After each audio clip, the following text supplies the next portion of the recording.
star stitch is super easy. To start, make one long stitch and continue to do so until you have all the lines in your star.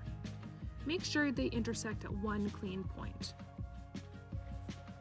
To secure these lines, you're going to make a small stitch across the middle of the star. If you don't have a perfect intersection, you can secure the middle across multiple points.